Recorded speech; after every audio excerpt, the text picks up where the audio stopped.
Hi again. I'm looking at a book called The Encyclopedia of Afterlife Beliefs and Phenomena by James R. Lewis.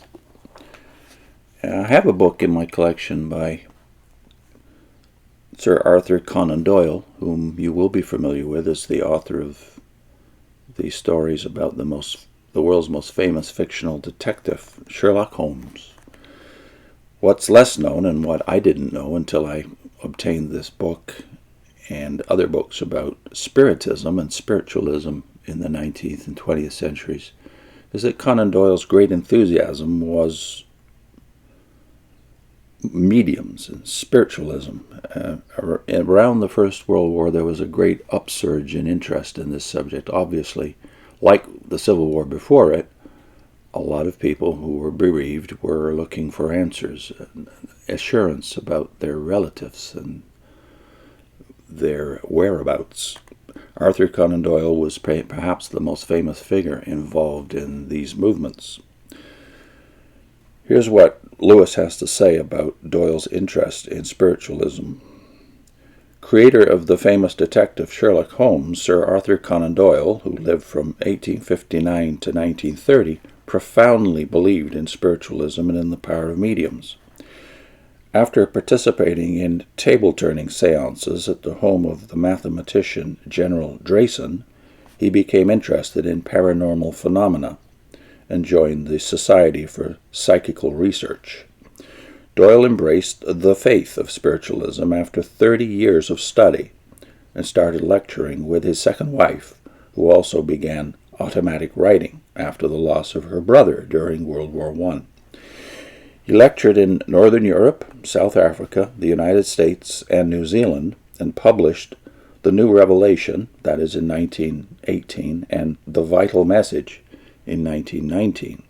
The New Revelation is a book I have in my library, and hopefully soon I'll be getting to doing a video or two on that book.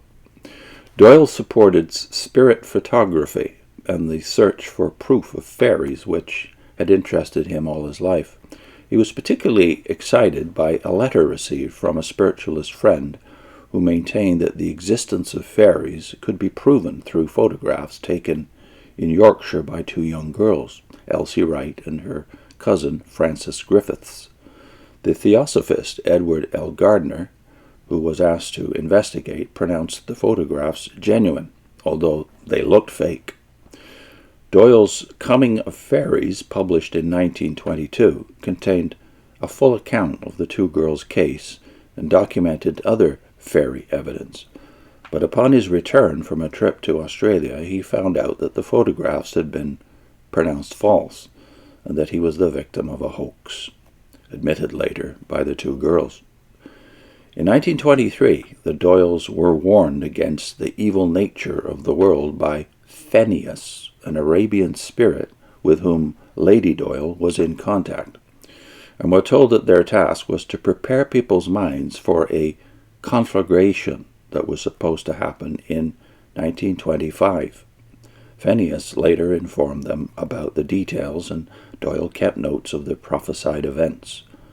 None of these prophecies came about, however, and Doyle began to wonder if he was the victim of a great joke by members of the spirit world.